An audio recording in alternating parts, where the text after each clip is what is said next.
It is past midnight in Melbourne, January 16th, 2025. Rod Laver Arena has emptied out except for the diehards, the ones who refuse to leave no matter how late the match runs. On one side of the net stands Daniil Medvedev, three-time Australian Open finalist, former world number 1, a man who has spent a decade making life miserable for opponents twice his experience. On the other side stands a 19-year-old American qualifier who 12 months earlier was still deciding whether to finish his semester at USC. 5 brutal sets, match points saved on both sides, 2 separate tiebreaks, one of them so tight it needed extra points just to find a winner.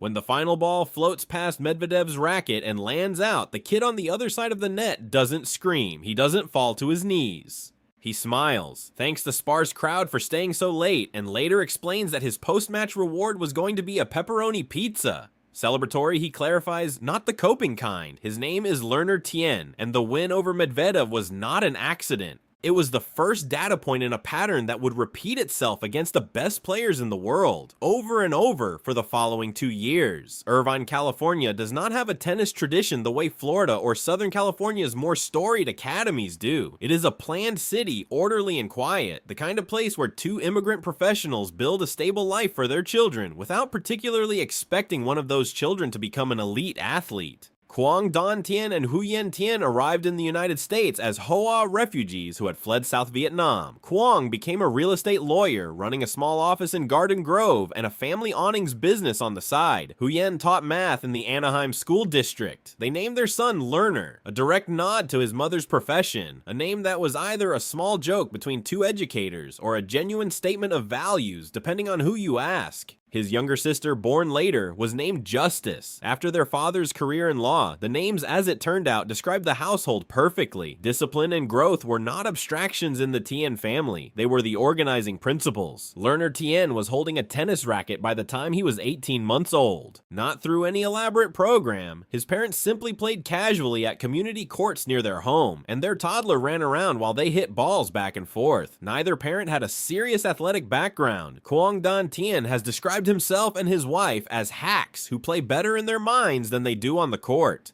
What they had, instead of elite pedigree, was the specific caution of parents who understood exactly how easy it is to convince yourself that your child is a prodigy when he is, in fact, simply a child. I was always afraid to be that dad who thinks, oh, little Johnny is so good, and in reality, little Johnny is terrible, Quang said later, so they didn't push.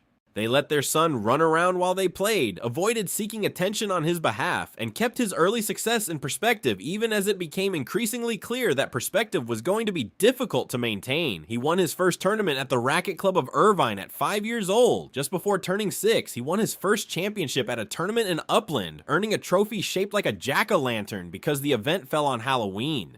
His father remembers him being ecstatic. It was, at that point, still just a very happy kid winning a plastic pumpkin trophy at a local tournament. Nobody in the family was yet using the word prodigy out loud. The recognition became harder to avoid as Tien moved through the junior ranks. He represented the United States at the Les Petits As tournament in France, one of the most prestigious events in junior tennis for players 14 and under. He competed at Junior World Championships. He played Junior Davis Cup. By 16, he had won the USTA Boys 18s National Championship, a result significant enough to earn him a wild card into the 2022 US Open main draw. He became the youngest player to appear in the men's singles draw at that tournament since Donald Young in 2005, and pushed the far more experienced Miomir Kekmanovic to 4 sets in his debut. The following year brought a Junior Australian Open final, a Junior US Open final, and an Australian Open junior doubles title alongside Cooper Williams. His junior win-loss record settled at an imposing 76 and 23. He won the USTA Boys 18s National Championship again in 2023, becoming back-to-back champion in an event that has historically served as one of the clearest early indicators of future professional success in American tennis. At 17, USC recruited him as their #1 rated player in the incoming class.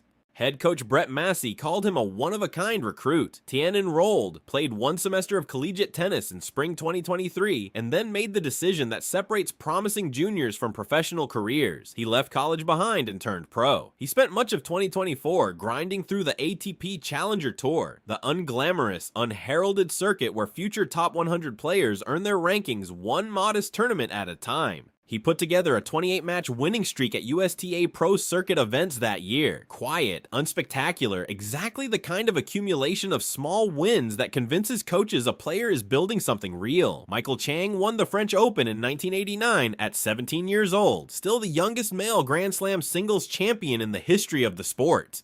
He built a career on precisely the qualities that a taller, more powerful era of tennis was supposed to make obsolete: relentless court coverage, tactical intelligence, and the specific mental toughness required to outthink opponents who could simply out-hit him. When learner Tien needed a coach who understood how to win with a game built on retrieval and patience rather than overwhelming power, Chang was the obvious mentor. The pairing worked because it matched the player Tien actually was, not the player junior tennis often pressures prospects into becoming. Tien built his game from the baseline, developing a reputation early as a defensive retriever, someone who could absorb pace and redirect it, rather than someone looking to overpower opponents from the first strike. Chang's philosophy, built on the belief that sufficient fight makes anything possible, gave Tien both a tactical framework and an emotional foundation. The left-handed game, the composed baseline defense, the patience to wait for the moment an opponent overextends. All of it sharpened under a coach who had lived the exact experience of being smaller and slower than the players across the net and beating them anyway. The 2025 Australian Open arrived with Tien entering as a qualifier, meaning he had already won 3 matches just to reach the tournament's main draw.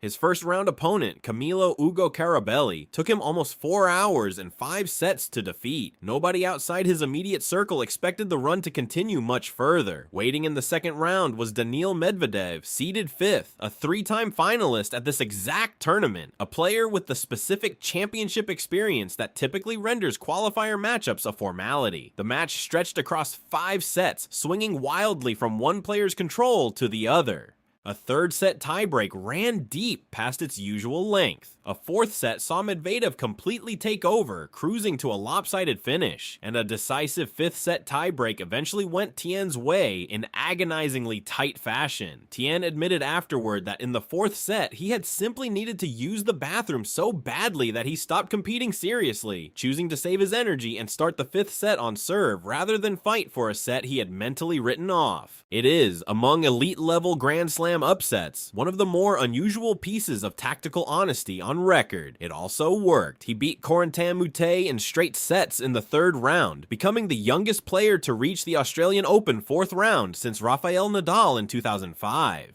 He eventually fell to Lorenzo Sonego, but by that point, the tennis world had already recalibrated its understanding of who learner Tien was. This was not a lucky qualifier who had caught one big name on an off day. Over the following months, he beat Alexander Zverev, the world number 2, in straight sets at the Mexican Open. He beat Andrey Rublev. He beat Medvedev again, this time at the China Open, taking their head-to-head to 2-0, when the two met for a third time at the Shanghai Masters later in 2025. Tien walked in as the player with the psychological upper hand against a former world number 1, a complete reversal of where the relationship had stood 12 months earlier. The pattern that emerged across 2025 was unmistakable. Learner Tien specifically raises his level against the players who are supposed to intimidate him.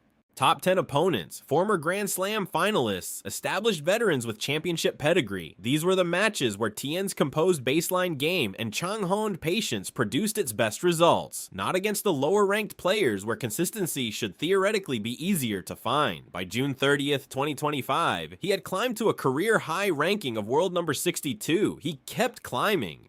A deep run at the 2026 Italian Open on clay, a surface that had not historically been considered his strength, pushed him further, winning consecutive Masters-level matches on clay for the first time in his career. At the 2026 Australian Open, he rematched Medvedev in the fourth round and dispatched him in straight sets, forcing Medvedev to concede a 6-0 set at a Grand Slam for the first time in the Russian's career. The result sent Tien into his first Grand Slam quarterfinal and made him the youngest man to reach the Australian Open last 8 since 2015. His ranking reached a career high of world number 18. He knocked Stefanos Tsitsipas out of the Geneva tournament heading into the 2026 French Open. The kid from Irvine, who once ran around a community court while his parents played casually, now carried a resume that included wins over Medvedev twice, Zverev, and Rublev, a collection of scalps that most players a decade older than him have never assembled. There is a version of American tennis that many fans have been waiting for since the era of Sampras, Agassi, and Chang, a genuine contender who combines the mental toughness of that generation with the physical tools required for the modern game. The waiting has produced false starts before, but learner Tien's story carries a specific credibility that comes from the manner of his wins, not just their frequency. He does not beat lesser players comfortably and stumble against elite competition. He does the opposite. He raises his floor precisely when the opponent across the net is supposed to be untouchable. 20 years old, world number 18 and climbing, a coach who won a Grand Slam at 17, teaching a student who is quietly assembling the resume to do something similar. A left-handed game built on patience, redirection, and the specific immigrant family discipline of parents who refuse to inflate their son's success, even as the results made inflation almost unnecessary. He was named for learning. He has spent every year since proving that the name was not a joke. It was a prediction. The kid who once needed a bathroom break in the middle of an Australian Open upset over a 3-time finalist is no longer sneaking up on anyone. The top 10 players on tour know his name now. They have felt what happens when learner Tien decides the moment matters. The rest of the tennis world is only beginning to catch up.